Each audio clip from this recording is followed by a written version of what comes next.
They dropped like stars, like petals from a rose, by SpockChick. Read by Lady Mac 1121. Chapter 1. Jade. Dropped in a gap opened up by inquiries, repairs, and shock, he tours the cities and towns of Scotland with his hands jammed firmly in his coat pockets and his eyes on nobody. An exclusion zone fits around him like a bell jar. There is a flower in Edinburgh that blooms but once, then dies. A magnificent trailing spray of green petals that reach joyfully towards the roof of the tropical palm house in the Royal Botanic Garden. He crouches down on his haunches to examine fallen blossoms, wondering exactly what is the difference between a petal and a leaf.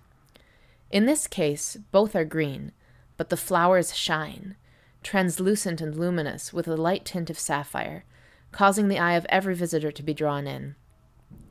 All light in the room is absorbed, then emitted by the flowers, so that they float in space, illuminated from within.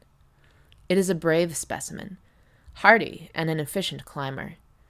Tendrils find their way to every purchase, anchoring it so it is strong enough to bear the weight of its final flourish.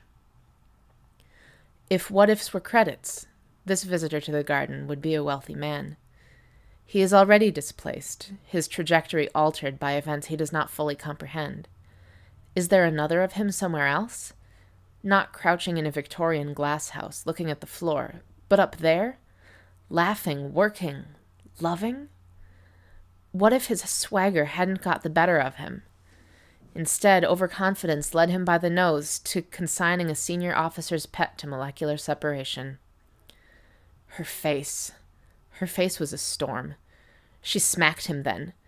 "What do you mean, reassigned? You work here!" Wild red curls flew as she did, and on their final night he heard her soft crying while he feigned sleep. In the morning he made a clumsy attempt to make things better. He made them worse. Isn't that always the way?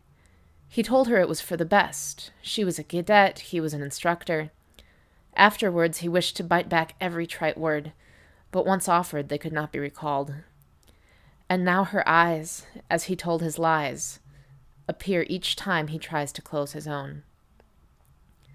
Friends got messages to him. He heard she was with someone called Kirk. He knew her. It would be a bit of fun. It was always a bit of fun.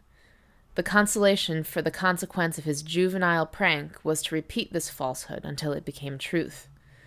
Sometimes he would forget he was supposed to believe it. One bloom on the ground shines brighter than the others. Fresh, healthy, and strong. It is not apparent why it has fallen. Someone must have brushed against it, detaching it from its companions. Cause and effect.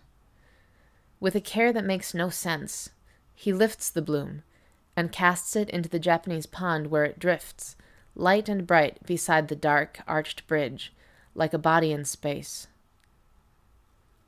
Montgomery Scott unfolds his limbs and wraps his coat around him, despite the damp heat.